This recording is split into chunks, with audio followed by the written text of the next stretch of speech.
Bonsoir et bienvenue dans ce nouvel épisode de l'art du NFT. Benjamin Spark est artiste et moi, Lucie Eleanor, je dirige une maison de vente aux enchères à Paris. Avec Florent Turin, notre Joker Tech, nous animons chaque semaine en direct de Clubhouse une conversation autour de l'univers incroyable des NFT. Nous décryptons l'actualité du moment, nous invitons des artistes, des protagonistes du crypto-art et ainsi nous explorons le potentiel infini de ces fameux actifs numériques appliqués au monde de l'art et de la culture en général. Vous pouvez participer à l'émission en direct tous les mardis à 18h ou nous retrouver sur vos plateformes de streaming préférées sous forme de podcast. Vous pouvez également suivre notre actualité en vous abonnant à notre compte Twitter @artdunft. Et c'est parti pour l'épisode du jour. Alors ce soir, nous sommes le mardi 4 mai, 3 mai je crois, enfin en début mai, 3 mai, et nous recevons Yanis, aka Ethic Design. Salut Yanis. Salut. Bienvenue, on est ravis de t'avoir ce soir.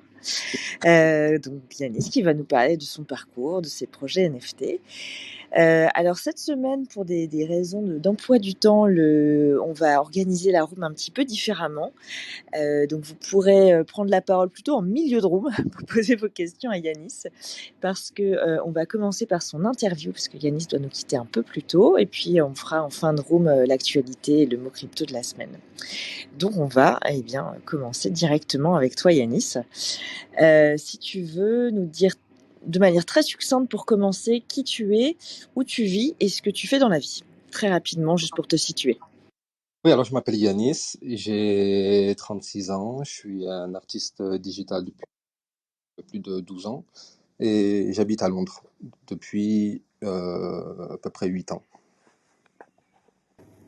Ok, c'est très clair, merci. Donc on va prendre le temps de revenir sur ton parcours. Alors comment on devient artiste numérique? Par où ça commence dans ta vie? Ça commence Tu peux remonter aussi loin que tu veux. quand j'ai pu avoir un ordinateur déjà. Donc, Ouais, et ça c'est quand?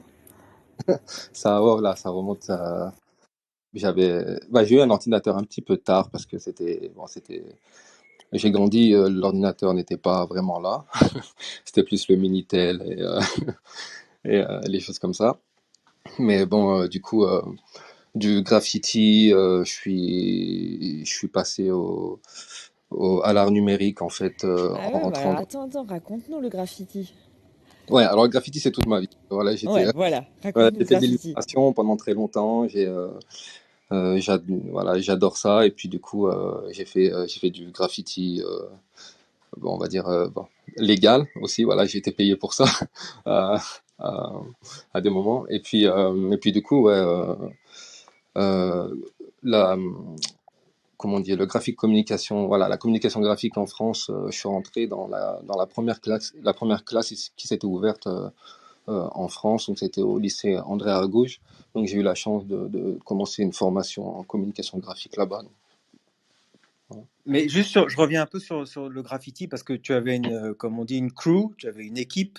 Et quand tu dis légal, c'est qu'on est payé pour faire des fresques murales commandées Ouais, par des particuliers ou des entreprises d'ailleurs. C'est ça, hein? bon, voilà, c'est ça. Et puis aussi pour des festivals. Je sais pas si vous connaissez le Total Session, c'était un grand festival hip-hop à Grenoble qui a duré pendant des années. Et donc, on repeignait à chaque fois la ville, en fait. On avait le droit on avait des murs dédiés, des ponts dédiés. Puis voilà, et c'était une grosse énergie à l'époque. Euh, Oui, puis tu voilà. faisais ça en équipe forcément et Ouais. tu étais évidemment payé. C'est presque une activité que tu aurais pu faire aussi à plein temps. Ça aurait pu être ton métier finalement. Ouais, ça aurait pu être mon métier. Ouais, c'est vrai. Bon, mon père était peintre en bâtiment, façadier, et en fait, il, il nettoyait les graffitis avant de travailler. Ça m'ennuyait. Donc, Ah, c'est donc, excellent. à un moment Et donné, en même bon, temps, il te préparait tes toiles. ouais, voilà, il me préparait mes toiles en même temps, ouais, c'est vrai. Mais bon, j'étais toujours dehors. Voilà, je faisais du hip-hop aussi, j'ai dansé, je faisais beaucoup de danse hip-hop à cette époque. Ouais, j'aurais pu euh, peut-être être danseur, mais j'ai choisi ce qui payait aussi à l'époque. C'est vrai que voilà, c'était euh, le, c'était la communication graphique. Voilà. Et donc à quel âge t'as un ordinateur? Toi, ça, pas peut-être on va dire peut-être 16 ans, 17 ans, où j'ai pu, avec, avec mes petits boulots, rassembler de l'argent et m'acheter un ordinateur. Et Voilà. pourquoi ça t'intriguait? Parce que finalement, tu étais dans la rue, t'aurais pu continuer à graffer, etc. Qu'est-ce qui t'attirait là-dedans dans la machine? Ah, c'était, bah en fait, j'avais envie ce graffiti, de le mettre, euh, je sais pas, sur un poster ou des choses comme ça. Et puis comme mon tout premier boulot, c'était en, c'était en troisième, tu sais, là, pourquoi une découverte, c'était à la, à la, à la télévision de la ville de Grenoble, c'était. Et c'est là où j'ai vu qu'ils utilisaient Photoshop, et ils faisaient des animations télé et tout. Je disais, waouh, je veux faire ça. Super, Et du- super stage de troisième, hein, comme quoi ça sert quand même à quelque chose. ouais, en fait, ouais, je savais vraiment pas quoi faire à cette époque. Je regardais juste la télé. Je suis tombé sur cette chaîne. C'était la chaîne de la ville. J'ai dit, ah bah tiens, ils font peut-être. Je vais leur demander s'ils prennent des stages. C'est marrant. Bon, alors, une fois que tu as ton ordinateur, que tu entres au lycée en com, là, qu'est-ce que tu bidouilles? Qu'est-ce que tu fabriques? Est-ce que tu crées tout de suite des choses? Est-ce que tu as tout de suite envie d'aller au-delà de l'art appliqué et de raconter des choses avec ces outils-là? Ah ouais, complètement. Mais, bah là, ça a été incroyable, hein. J'ai rencontré des gens. Bon, je venais d'un milieu qui n'était pas vraiment connecté à l'art du tout.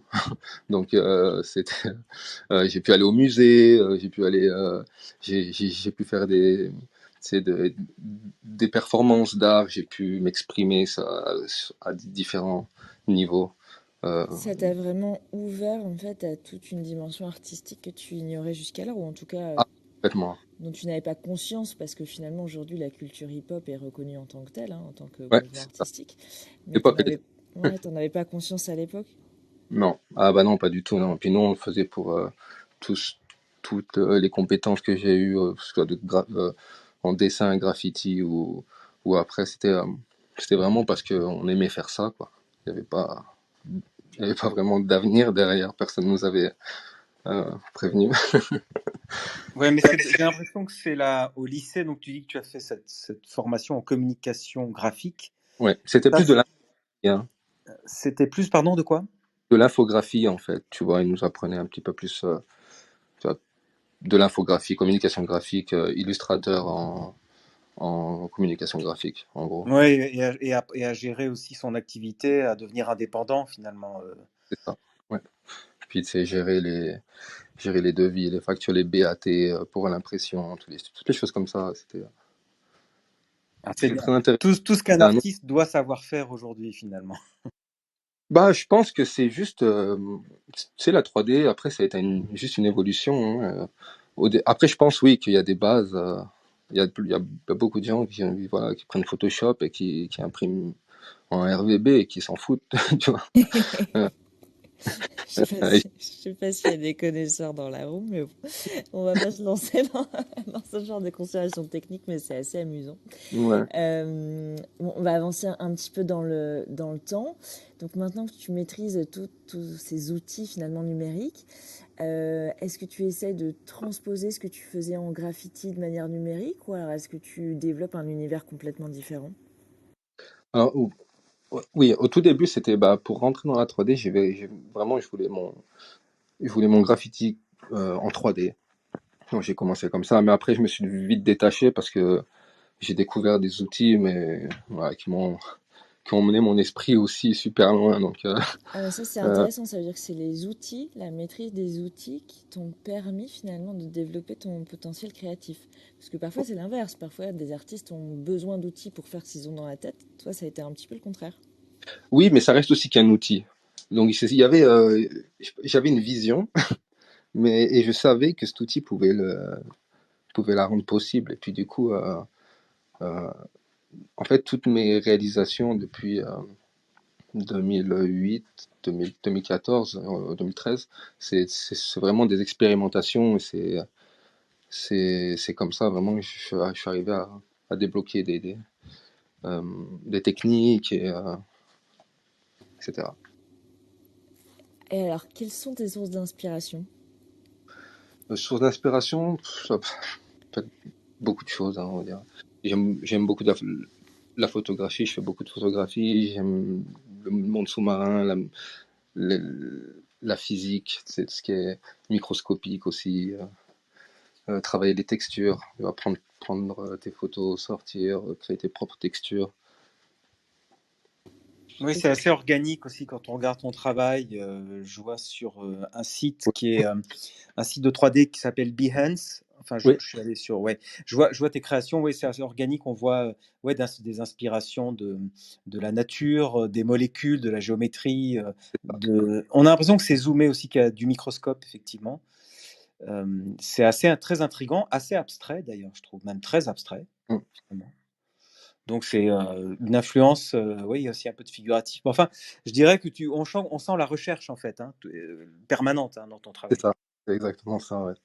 Ouais, il y a, voilà, en constante recherche. C'est vrai que je sais pas, tu sais, des fois, il n'y a pas vraiment de but, mais c'est vrai que des fois, j'ai une idée, je la dessine et je veux dire, ok, ou j'ai une commission, et je me dis, bah voilà, c'est exactement cette image que je veux faire, mais des fois, la plupart du temps, c'est, euh, c'est des croquis, des choses que je vois et des trucs que je vais juste, voilà, juste ouvrir le logiciel et je vais commencer à utiliser ZBrush des fois, je vais juste. En fait, tu fais des croquis Oh, directement sur le logiciel, quoi. C'est ouais. assez intéressant, ouais. Euh, et alors, comment tu découvres les NFT? Alors j'ai découvert les NFT alors, un petit peu, on va dire, pas tard, mais en fait je suis devenu jeune papa, et puis du coup j'étais complètement un peu déconnecté de Instagram, quoi. Je continuais à créer, mais c'est vrai que depuis qu'ils avaient changé l'algorithme, c'était un peu bizarre. Et puis Parce du coup, qu'auparavant, tu avais une communauté qui te suivait sur Instagram ouais, oui, oui, oui, et, ouais, ça a toujours, ça a commencé avec Instagram en fait, où j'ai et commencé. qui te permettait quoi? Parce que tu pouvais pas vendre tes œuvres via Instagram. Donc ça te Non, permettait d'avoir des commandes, ce genre de bah, choses? j'ai commencé, en fait, j'étais freelance en France, j'ai commencé une boîte, donc Ethic Design, mais très vite, euh, voilà, j'ai compris que les services que je proposais, euh, ça pouvait être cher pour certains business, et puis surtout qu'ils ne comprenaient pas pourquoi c'était cher. Donc après, je me suis dit, j'ai commencé un projet Everyday en 2014, et puis après, peut-être 100 images, j'ai commencé à être contacté un petit peu partout, j'ai eu du boulot comme ça. Ouais, c'était un peu ton portfolio. Ouais, voilà, ouais. Ouais. Et puis quand j'ai complété 360 images, après j'ai dû m'adapter, mais voilà, entre-temps, j'ai eu beaucoup de boulot, donc c'était génial. Mais c'est intéressant que tu dises, tu parles des everyday, parce Yeah. que ici on est marqué par Beeple, qui évidemment faisait des everyday aussi, donc une œuvre par Ouais. jour. Donc toi, en 2014, tu as fait une œuvre par jour, c'est ça, que tu Oui, postais. voilà, ouais. En Ouais, ouais. Ok. 2014? En fait, on était tous connectés Ouais. C'est sur tôt. Discord, hein, la communauté Motion Design a été vraiment petite à l'époque, et maintenant on peut découvrir beaucoup plus de gens, mais c'est vrai que c'était une petite niche, donc voilà, Beeple était là, nous, on apprenait tous entre nous, et puis du coup je me suis dit, ben, pour moi voilà, c'est peut-être le meilleur moyen pour me fixer mes propres deadlines, et puis je suis un peu perfectionniste aussi, il fallait vraiment que je m'arrête à un moment donné et dire voilà, c'est fini, on passe à autre chose, et puis on- voilà, avoir un peu de détachement avec ce qu'on fait, ce qu'on crée. C'était une grande expérience. C'est marrant parce que t'es pas le premier artiste qui nous raconte, qui fait des everyday. C'est presque comme faire ses gammes, hein. Je pense parce qu'on a eu Louis-Paul Caron la semaine dernière qui nous disait qu'il faisait ça aussi. Kibo aussi, je crois, s'est mis à faire ça. Enfin, il y a vraiment quelque chose d'une publication quotidienne qui est comme un entraînement, en fait, un exercice qui revient assez souvent. Mais toi, tu as été un des pionniers, en fait, à faire ça. Bon, ouais, on n'était pas beaucoup, hein, on était. euh, je sais pas, moi, je connais qu'une. À l'époque, je sais qu'on était peut-être 5 ou 6 avec Beeple. Euh, c'est tout. Mais après, c'est devenu. Après, bon, j'ai été contacté plusieurs fois aussi par des magazines ou par rapport à ce projet-là, parce que c'est devenu aussi. Je pense que dans certaines écoles, ils ont pris ça, ce Everyday comme une méthode en fait d'apprentissage et de travail. parce que c'est vrai que euh, c'est un boulot qu'il n'y a personne d'autre qui peut le faire à part toi, je veux dire. Et on peut t'apprendre toutes les techniques du monde. C'est vraiment savoir accepter de délivrer un travail à la fin de la journée, et être content, passer à autre chose, c'est quelque chose quand même. Accepter de s'arrêter à un moment donné. Et alors bon, on est en 2014, tu connais Beeple, tu postes tous les jours. Et qu'est-ce qui se passe ensuite? Ben, du coup, bah, ouais, bah, j'ai fait ce projet, puis du coup, je me suis retrouvé à Londres, où j'ai été contacté puis, pour travailler pour un studio créatif à Brighton. Et puis voilà, puis je suis là aujourd'hui. Puis après les NFT, on parlait, tu me disais. Ouais, ouais, ouais, comment t'as découvert la technologie du Eh NFT? ben, non, en fait, ouais, c'est par mes collègues, par Bill Ellis et tout ça, qui me disaient, Yanis, qu'est-ce que tu fais? T'es où? Je sais que t'as un enfant, mais est-ce que tu vois ce qui se passe? Je fais non. Et puis du coup, ben, j'ai regardé un petit peu partout, je me suis renseigné, je suis rentré dedans sans me poser de questions parce que j'avais un peu, bon, j'avais des amis on va me dire, pour me diriger un petit peu, Rassuré. m'expliquer. Ouais, voilà. Et puis, j'ai postulé, non, je sais pas si c'est le mot, mais sur Super Ouais, Rare. ouais, postuler. Et du coup, j'ai été accepté après 3 semaines. J'ai dit waouh, c'est cool, il y a des gens qui attendent encore depuis l'année C'était dernière. en quelle année ça que Ouais, Ça, c'était en mars 2021. ok, L'année en même temps que Beeple en fait, en même temps que l'explosion Beeple, donc Non, finalement assez. eux, c'était janvier, février. Moi, en décembre, j'ai appris ça, j'étais déjà tard. Apparemment, c'était déjà tard, hein. Ouais, je sais que décembre, janvier, c'était comme ça commence. Février, ça a été le truc de fou. Et après, mars, ouais. Et je suis arrivé avec une première collection sur Super Rare qui s'est vendue instantanément. Oui, c'était déjà difficile en mars dernier, en mars 21, c'était très dur d'entrer sur Super Rare déjà. Ah ouais, et aussi c'était très cher, hein. Le IF était très haut, le gaz était très haut. Je pensais même pas que j'allais continuer. Des fois, je me disais, financièrement, c'est waouh, c'est quelque chose. Ouais, c'était un investissement, quoi. Ah bah oui, vraiment, c'est un gros investissement. Je veux dire, tu te rends pas compte, tu te dis, ouais, c'est pas comme poster sur Facebook, hein. Je veux dire, voilà, ça fait 10 ans que je poste sur Instagram. Euh, Mais justement, tes créations, donc tu as minté tes œuvres en NFT directement telles qu'elles étaient, ou tu as adapté ton travail créatif ou ton travail 3D pour les plateformes, pour Super Rare? Il y avait une adaptation ou c'est direct minté? non, non, bah pour Super Rare, non, non, j'ai créé une collection euh, qui s'appelle Mondrian 3.0. Tu peux voir sur Super Rare. J'ai fait 5 visuels. Et non, ça a été créé pour la plateforme. Ils me l'ont pas demandé, mais c'est, je pense que c'était, c'était la chose à faire. Mais après, voilà, oui, après j'ai minté deux, trois œuvres que j'avais déjà créées parce que des collecteurs m'ont demandé, m'ont dit, oh, ça serait bien de l'avoir sur Super Rare, ouais, j'aimerais bien voir ça, c'est cool. T'as tout de suite compris ce qui était en jeu avec le NFT? Euh, oui, moi j'ai compris tout de suite le fait que euh, je pouvais vraiment, Commercialiser tes œuvres que tu faisais depuis voilà, des années. Bah ouais. ouais, voilà, et puis être propriétaire. Ouais, on m'a toujours dit. En fait, le truc c'est que j'ai mis beaucoup de temps à monter un site internet pour essayer de vendre mes impressions et tout ça, mais on m'a toujours dit que l'art digital, ça valait rien en fait. Donc, on m'a dit, ok, je peux peindre, je sais faire du graphe, mais c'est ça que tu veux faire. Donc, et donc après, du coup, ça s'est complètement, en fait, ça s'est renversé dans l'autre sens. Et ouais, donc ouais, je peux en vivre maintenant, et puis surtout que je suis propriétaire et on a, on est sûr de la provenance. Je veux dire, j'ai eu beaucoup de boulots qui ont été volés. Quand il y a des personnes qui ont fait des comptes Instagram avec toutes mes images presque, je ne sais même pas comment ils ont fait. Je veux dire, Là, maintenant, j'ai même plus besoin de trop de le prouver, quoi. C'est sur le blockchain, il y a un collecteur qui est propriétaire, et puis c'est vérifié.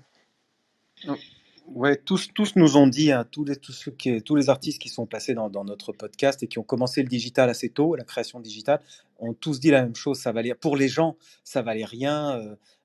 Alors, il y aurait, soit il y avait des commandes d'entreprises pour animer des spots, etc. Et là, OK, il y avait du travail. Mais sinon, les gens n'auraient même pas mis 50 euros à l'achat d'une œuvre digitale. Aujourd'hui, ils en mettent des fortunes.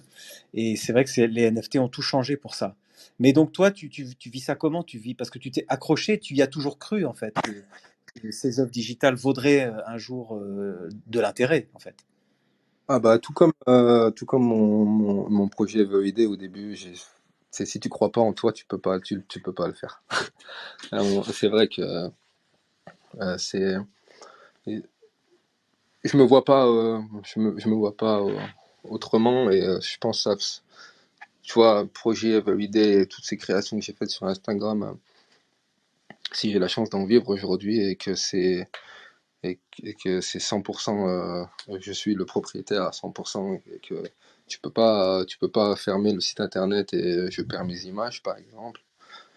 Euh, ouais, bah, Tu, c'est là qu'il faut. tu fais que des, tu mintes que sur Super Rare, du coup, tu fais que des éditions uniques ou tu as exploré d'autres plateformes?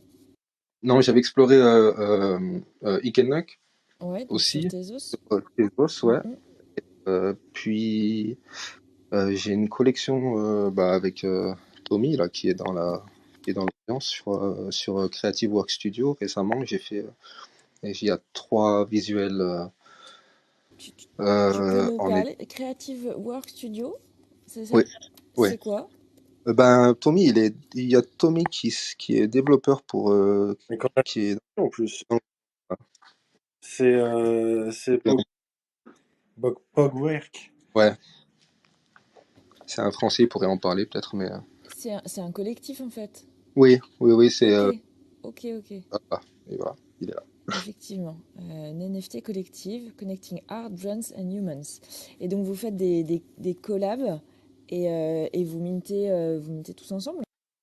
Bah en fait, on a bah vas-y Tommy, si tu veux expliquer un petit peu comment Creative Work Studio Salut fonctionne. Tommy. Salut tout le monde, ça me fait plaisir d'être de retour et puis surtout de voir Yanis euh, expliquer son parcours et tout. Et ouais, bah, Creative Work Studio, nous, ça fait à peu près 1 an et demi qu'on travaille là-dessus.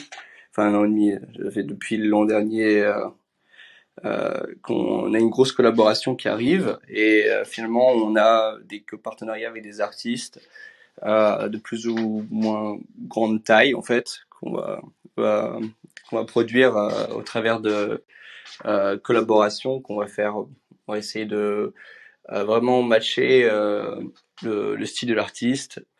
Et là récemment on a droppé avec Jenny Panasson qui est une artiste générative et on travaille à peu près tous les 2 semaines, on fait un drop exclusif aux membres de notre communauté, donc au travers de l'achat d'un token qui est nécessaire pour pouvoir minter les pièces.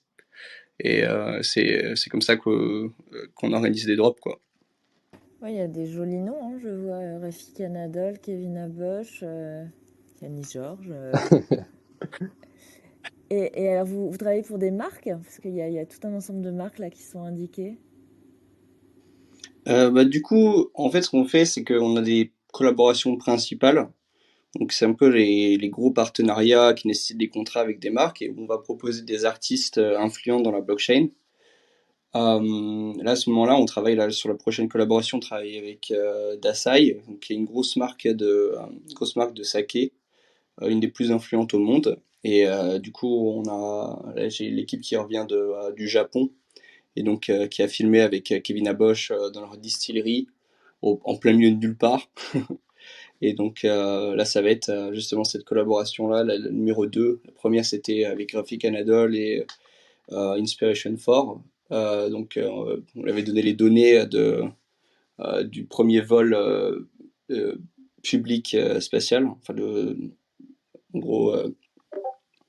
Et ouais, du coup, ça fait une belle petite collection. Et c'est dans ce sens-là qu'on avance tous les ans. On essaie de faire 3 ou 4 collaborations majeures.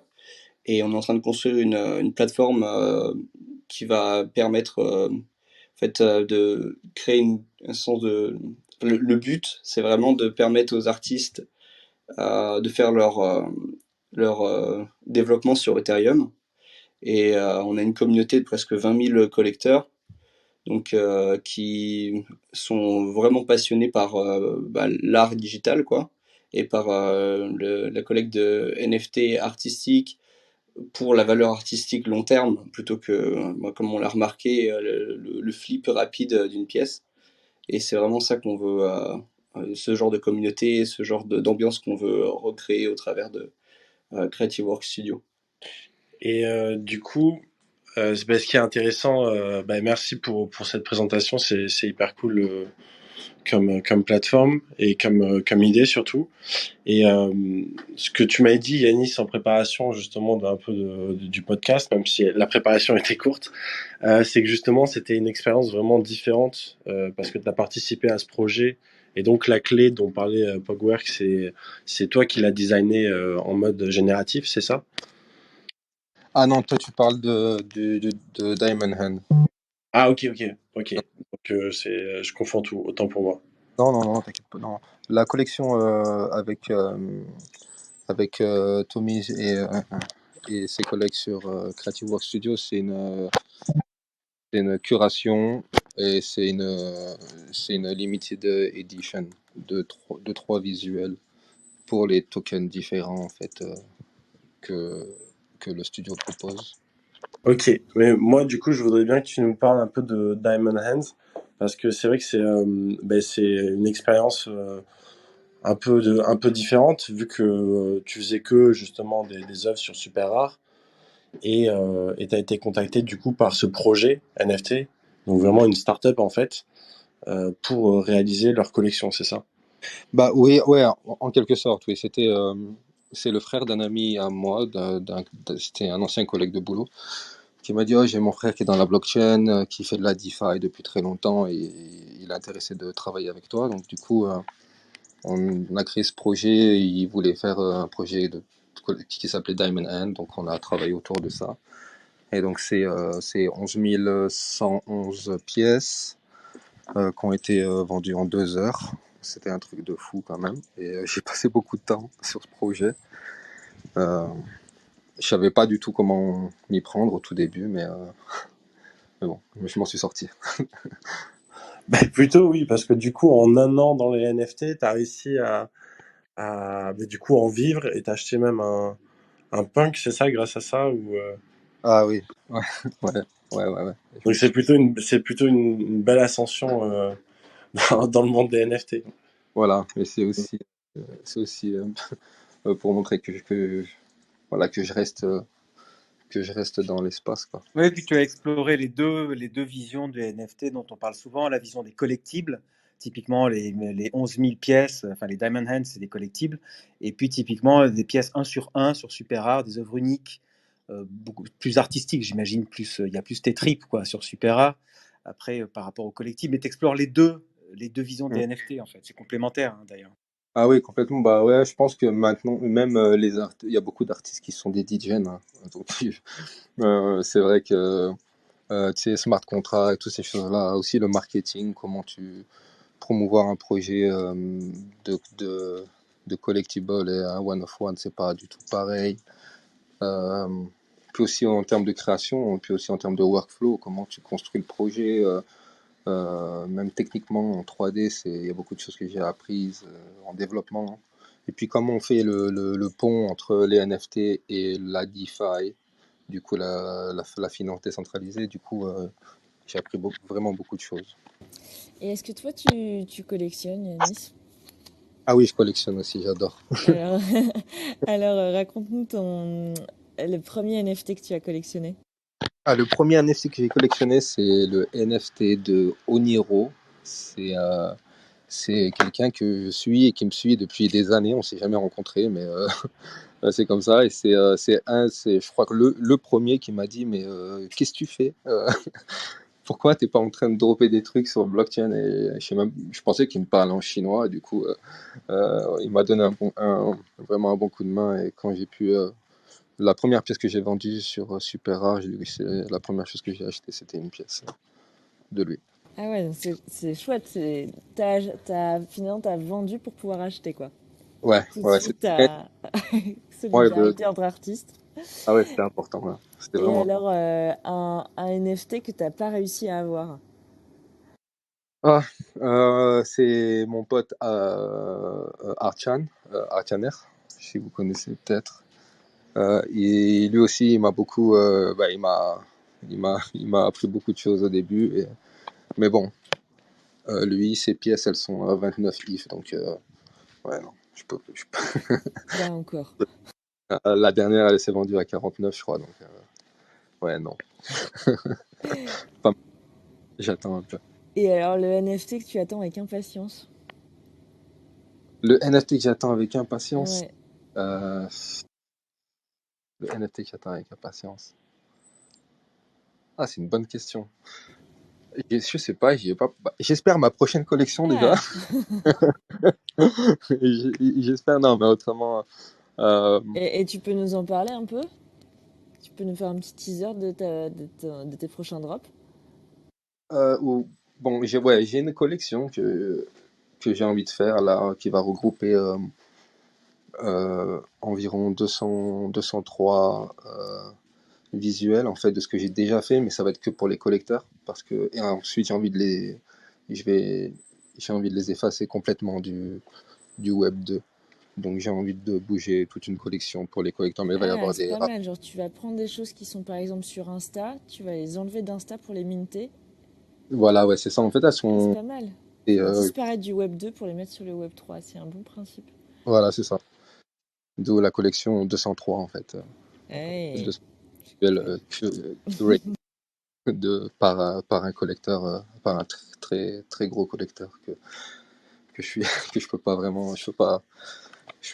lâcher son nom tout de suite, mais je suis content qu'il Moi est aussi. parti. Ouais, Quoi, ouais, c'est Rob. Metakovan? C'est Metakovan. Non, c'est Rob chez Vipop. Ouais, c'est c'est un très bon collecteur et puis aussi c'est devenu un ami du coup. Donc Comme je vois que l'heure tourne et que tu dois nous quitter un peu plus tôt que nos invités habituels, s'il y a des auditeurs ou des auditrices qui souhaiteraient monter sur scène pour poser des questions à Yanis, c'est maintenant. Donc n'hésitez pas. Si vous voulez monter sur scène, vous levez la main. Et puis Moi, j'ai une question pour toi, Yanis. Est-ce que tu vois une différence, toi, entre le numérique et le digital? euh, ouais, en France. C'est vrai qu'en anglais, il y a un seul mot. On a cette grande discussion. Donc, si tu as un élément de réponse, Yanis, on Ah, t'écoute.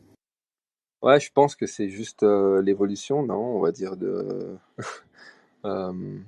peut-être du jargon, du langage. Mais je pense que c'est juste une évolution technologique. C'est toujours du digital, quoi. C'est toujours, je sais pas. On peut aller très loin comme ça. Je peux être très philosophique. Ouais. Moi, tu parlais d'évolution, Yannick, j'ai une question pour toi. Comment tu vois l'avenir, disons, l'inclusion des NFT dans la création digitale? Parce que toi, tu viens des outils digitaux de Photoshop il y a 15 ans, etc. Maintenant, tu es un OG, comme on dit, tu es un original gangsta. Est-ce que tu vois l'avenir des NFT intégrés partout, dans toutes les créations digitales? Ou est-ce que tu penses que ce sera toujours une étape d'aller dans les NFT? Il y a des artistes qui voudront jamais aller dans les NFT, par exemple, ou est-ce que ce sera généralisé partout, selon toi? Moi, je pense que ça va être généralisé partout, je pense, et pas que dans l'art. Je pense que je sais, j'ai entendu que des personnes recherchent à utiliser le blockchain pour prouver la provenance de produits frais ou choses comme ça. Mais pour les artistes, je pense que ouais, moi par exemple, je sais on peut créer des choses en 3D avec avec un casque VR, tu sais, j'ai jamais essayé, mais j'ai vu des choses intéressantes. Ça m'intéresse, j'essaierai. Je pense pas que je vais l'intégrer dans mon workflow complètement, mais voilà, je pense que ça va être, tu sais, une grande maison, en fait. la métaverse, le NFT. Et puis ensuite, voilà, avec tu vois, différents outils qui sont. Je pense qu'on va plus s'amuser, tu vois. Mais il y aura peut-être plus de. Ouais, je pense que les gens vont quand même. Tu vois, les artistes traditionnels, non, toujours. Oui, je suis d'accord, il y a des perspectives de création qui sont immenses, d'ailleurs pour des gens même qui ne sont pas artistes et qui vont pouvoir s'emparer des outils. Mais quand je vois la précision avec laquelle tu fignoles tes œuvres digitales, il y a du détail extrêmement précis à tous les niveaux de l'œuvre. Je me dis que tu as une maîtrise absolument incroyable des outils.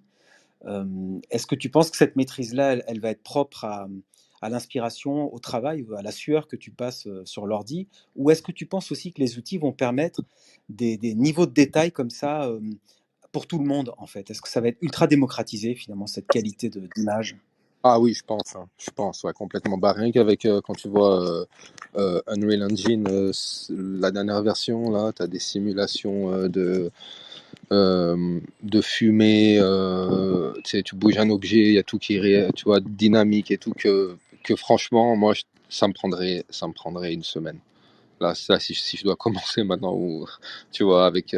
ouais, ouais, je pense que les outils deviennent plus, tu vois, sont designés pour être plus faciles et pour laisser plus de place pour jouer et plus de place pour créer. Je pense que ouais, ça va devenir, ça va se démocratiser, on va dire.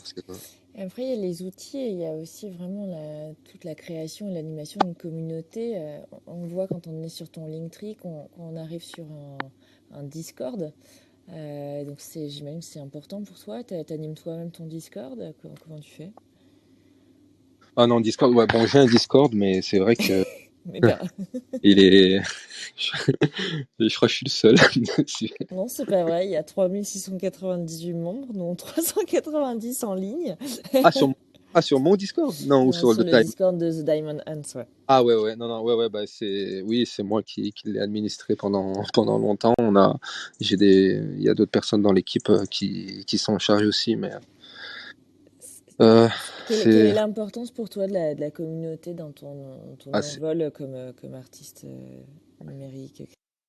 bah franchement, c'est la base. Franchement, tu peux pas juste venir et se dire bon, je vais vendre mes œuvres et puis je vais me faire beaucoup d'argent. Non, c'est pas Et, possible. et toi, c'est passé parce que tu avais une grosse communauté sur Insta, et donc quand tu es passé au NFT, tu as développé sur Discord et Twitter, c'est ça? Bah en fait, ça a été compliqué parce que en fait, mon Twitter, c'est écrit depuis 10 ans. Et en fait, je faisais la connexion avec Instagram et Twitter, tu sais, donc j'avais pas besoin d'aller sur Twitter. Jusqu'au jour, je me suis rendu compte qu'en fait, Twitter, ils ont bloqué la visualisation des images depuis Instagram, donc euh, j'avais que des liens en fait. Et du coup, on m'a dit, ah, mais ça se passe sur Twitter, Yanis. J'ai dit, ah non, sérieux. Et donc, du coup, j'y suis retourné, je sais pas, peut-être en mars dernier, je devais avoir, je sais pas, peut-être 54 followers. Mais je crois Et puis, qu'on s'est tous dit ça. Comment ça se passe sur Twitter? Il va falloir aller sur Twitter, là. non, faut que je parle, il faut que je me présente, il faut que je... Oh non, ça a été dur, ça. Pour un artiste, tu vois, quand t'es dans ton coin, tu fais tes choses, tu les postes. Et ouais, bon, c'est différent, Ouais, sur mais Instagram, t'as besoin de parler à et- personne. Les gens viennent te voir.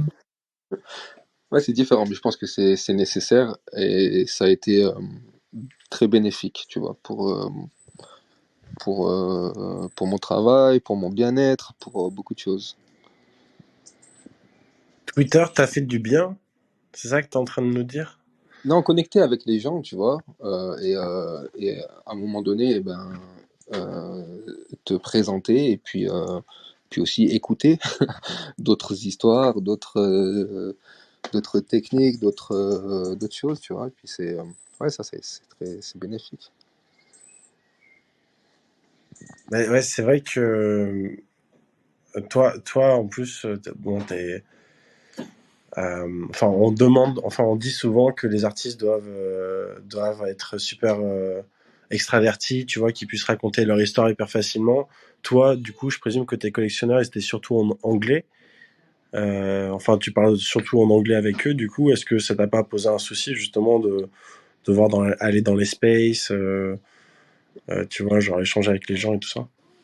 Ouais, ça c'est un peu euh, intimidant. Moi, je me sens plus à l'aise en groupe, dans la vie réelle, plutôt qu'en groupe au téléphone, on va dire. Ouais, C'est, donc là, c'est terrible ce qu'on te fait faire là. ah ouais, bon, ça va. C'est surtout le générique et puis la présentation, c'est le suspense. Ouais, on crée un peu de drama. Non, mais c'est bien fait, c'est bien fait. Moi, je vous écoute. Je suis venu souvent dans Roro, mais non, je vous retire mon chapeau. C'est génial. C'est sympa. Merci beaucoup, Yanis. N'hésite pas, je sais qu'il est 42 passé, donc si tu Ouais, dois j'aimerais partir. bien rester plus longtemps, mais je vais devoir y aller. Mais bon, je repasserai de toute façon, ça c'est sûr. Ben, super. On me dit à l'oreillette que tu étais OK pour soutenir le podcast avec un petit giveaway. Oui, Ouais, c'est trop sympa. Et ben, c'est Florent qui s'occupera la semaine prochaine de faire un petit tweet pour faire un tirage au sort pour offrir le giveaway à nos auditeurs ou auditrices. Donc, merci d'avance de ton soutien. C'est vraiment hyper sympa. Et puis, ben, on va te laisser filer et te remercier encore une fois. C'était vraiment passionnant. Moi, je découvre ton travail avec un immense plaisir et je vais suivre ça très attentivement. bah écoutez, merci à vous hein, en tout cas. Merci à vous. Je suis vraiment, vraiment content. Eh bien, super. On te Ouais. souhaite une belle soirée, Yanis. Puis nous, on va poursuivre avec le début. Et donc, je vais laisser la parole à Benjamin pour l'actualité de la semaine. Sauf si Florent veut faire le mot du Ah jour, oui, peut-être. c'est vrai, Non. pardon. Non, Pardon. je voulais juste dire merci à Yanis. Ouais, encore une fois, c'était super cool. J'espère que tu reviendras nous voir. Et ouais, le mot du jour. Alors, le mot du jour, Léo m'avait suggéré de faire numérique versus digital, mais je vous avoue que ça m'inspire pas du tout. Parce que du coup, ouais, je sais pas si je suis trop d'accord avec l'Académie française, etc. là-dessus. Donc plutôt, je pensais parler de degen, parce que Yanis en a parlé, et c'est un mot hyper important que je pense pas beaucoup de gens connaissent. Enfin, ceux qui sont dans le Web3 savent. Mais du coup, un degen, si on doit essayer de donner une définition, c'est des gens. Enfin, ça vient un peu de degenerate, donc c'est pas à la base, c'est pas très. Enfin, c'est plutôt péjoratif. Et ça vient de l'idée de gens en fait qui font des paris risqués et souvent qui tournent mal. Et donc les NFT, comme vous pouvez vous en douter, au début, ben, tout le monde était des DJs en fait. Tous ceux qui justement n'avaient pas forcément compris la proposition d'acheter de l'art numérique, de l'art digital, qu'ils allaient balancer leur argent dans le vide parce que en fait, enfin voilà, c'était extrêmement risqué, même d'acheter du Beeple à l'époque ou quoi que ce soit. Donc voilà, il y a un stéréotype que le DJ, soit c'est des diamond hands, comme on en a parlé la semaine dernière, donc du coup c'est des gens qui achètent et qui gardent, ou c'est juste des flippers, des gens qui vont tout acheter pour essayer de faire un profit sur la revente dans des périodes un petit peu d'euphorie, comme disait Pogwerk avant. Voilà, c'est pas ça que tu veux forcément attirer dans tes projets. Mais en tout cas, voilà, les DJs ont tendance à faire des achats un peu compulsifs. Il y a beaucoup de gens, de DJs qui justement fument aussi du cannabis et voilà, qui ont acheté, qui ont fait des bons paris, qui ont payé et maintenant ils flex. C'est le prochain mot de la semaine. Ils flex. Alors, juste pour rebondir sur les degen, il y a Mathieu Quignou, qui est avocat, qui d'ailleurs, je me demande si je ne l'ai pas entreaperçu en début de room, qui écrit une newsletter sur les degen, justement, génération degen, et sur un petit peu l'esthétique, la sociologie, l'univers. Donc, il y a la deuxième qui est parue aujourd'hui, et je trouve ça vraiment passionnant. Il décortique un petit peu tout ça comme mouvement sociétal. Je vous invite vraiment à suivre, c'est passionnant. Donc, merci Florent pour Trop bien. ce... On mettra sa newsletter dans la vidéo. C'est clair. Il expliquera mieux que moi. Ah non, mais c'était une très bonne intro. Lui, il décortique, tu vois. Donc, super intro. Merci beaucoup Florent. Juste pour numérique et digital, en fait, en français, digital, c'est vraiment ce qui se rapporte au doigt. Et numérique, c'est ce qui se rapporte à l'ordinateur, à la machine. Donc il y a souvent une anglicisation du terme digital en anglais, qui en fait veut dire numérique en anglais. Et après, il y a eu voilà, une extension des interprétations de est-ce qu'on peut dire que par exemple un smartphone où on utilise les doigts, c'est du digital et pas que du numérique. Mais effectivement, ça devient presque philosophique. Donc si vous avez des interventions sur ce sujet dans les auditeurs de la room, n'hésitez pas. Numérique versus digital. Et Benjamin, toi, je sais que tu affectionnes le terme digital, donc si tu veux prendre la parole Oui, mais sur le sujet ou sur l'actu de la semaine. C'est mon côté anglo-saxon, effectivement. Ouais, Je pense ça. que digital, c'est juste la traduction de numérique. En fait, c'est digital, c'est en anglais. Alors, pour mon actualité, c'est incroyable parce qu'on est en présence dans cette room de Rémi Peretz, qui a écrit, vous allez voir la correspondance avec mon actu, qui a écrit un livre qui s'appelle NFT Révolution l'année dernière. Et il m'a interviewé dans ce livre. Il m'a dit quel est le NFT que tu aimerais acheter prochainement. Tu vois, un peu comme tes questions de fin de room. Et je lui avais dit à l'époque, je rêverais d'avoir le NFT d'une grande artiste allemande contemporaine qui s'appelle Alicia Quad.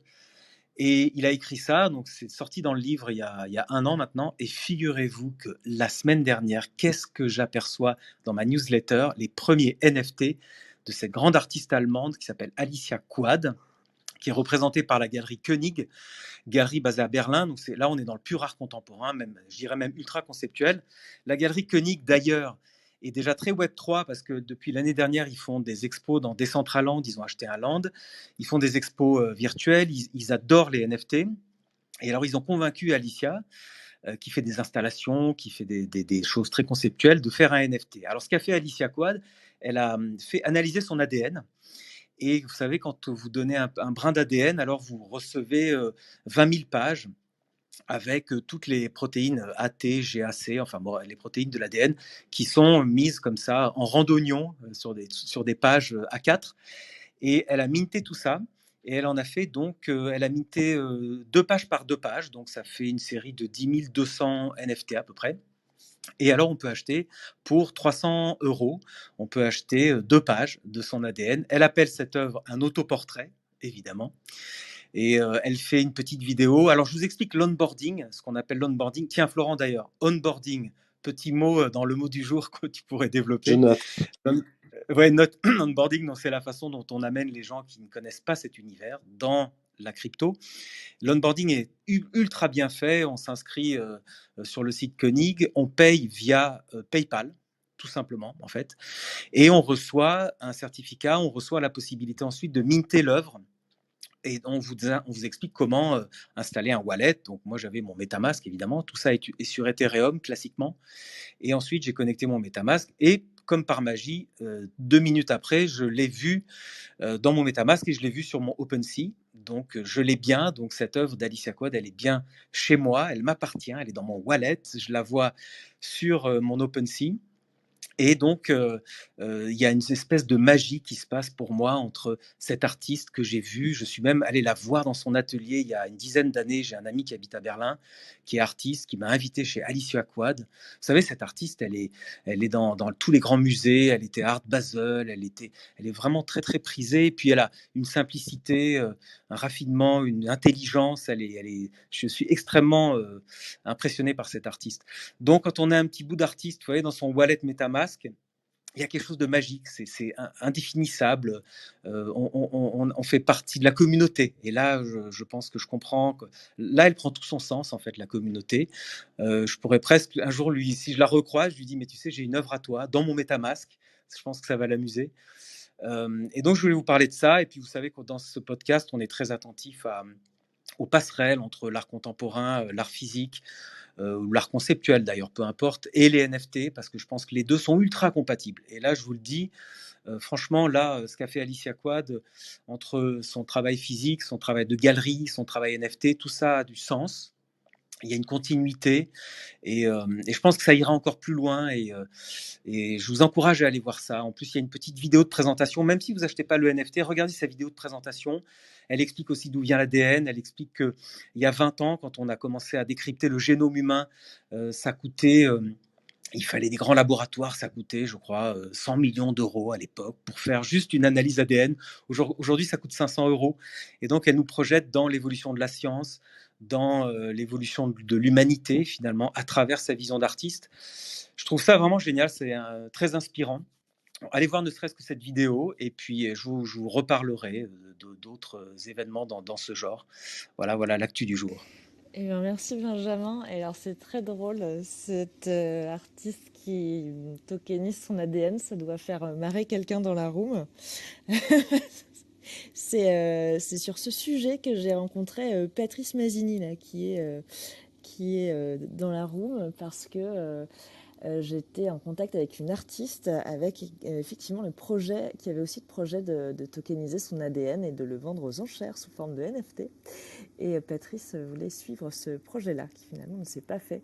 Donc c'est assez amusant de voir que ça a été réalisé par une autre artiste. Comme quoi, c'est vraiment dans l'air l'idée finalement d'atteindre l'immortalité en mettant finalement ce qui nous constitue sur la blockchain. C'est assez intéressant comme sujet et assez amusant.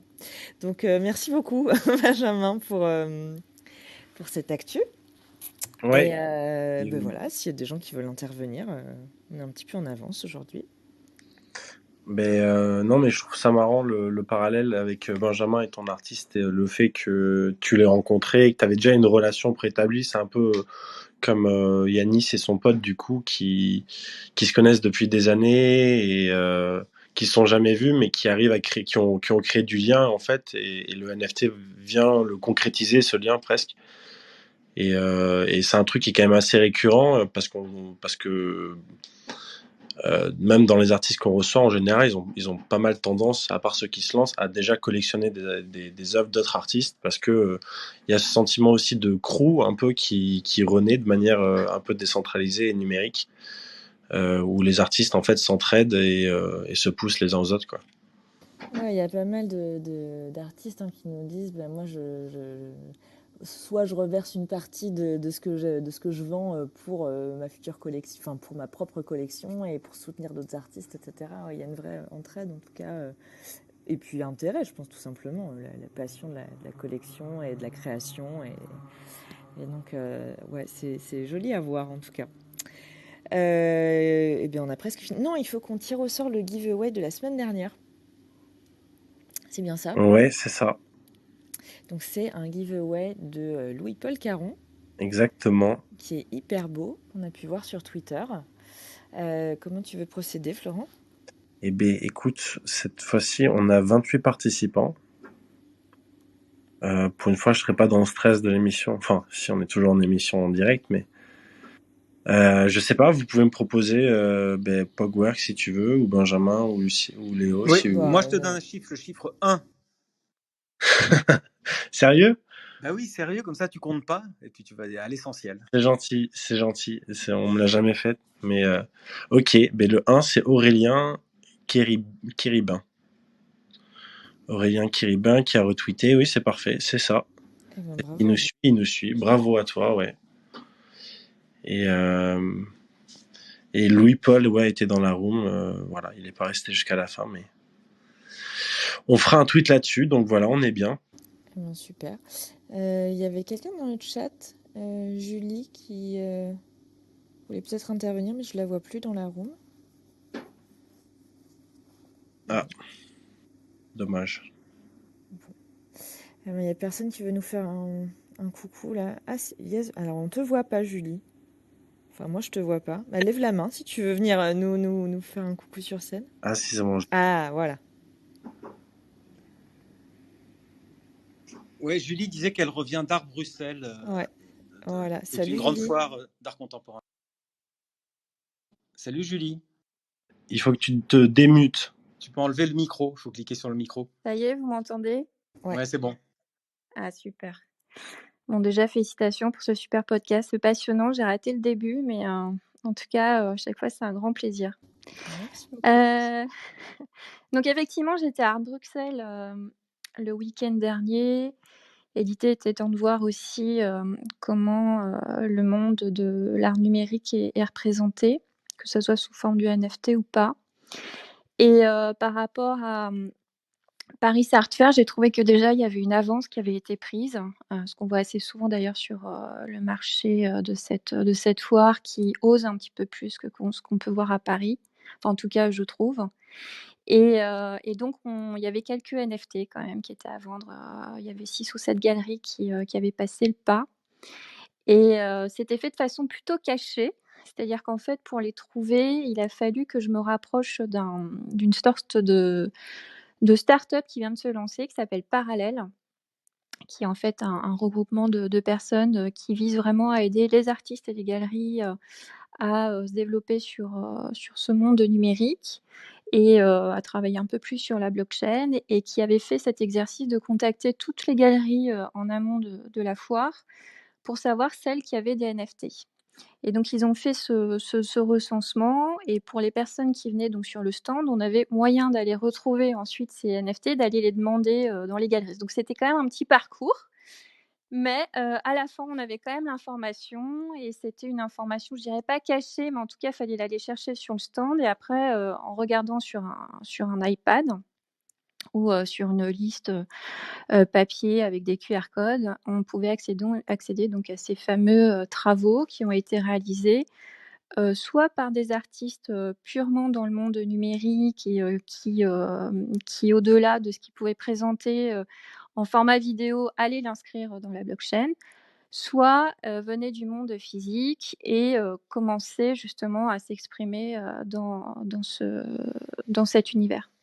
Et donc j'ai trouvé que c'était assez intéressant de voir comment est-ce que ça évoluait et comment est-ce que les galeries s'appropriaient ce domaine de façon, je dirais à ce stade, plutôt prudente, mais en tout cas avec un pas déjà par rapport à ce qu'il y avait à Paris il y a, je crois, Paris Art Fair, c'était il y a 2 mois, quelque chose comme ça, si je ne me trompe pas.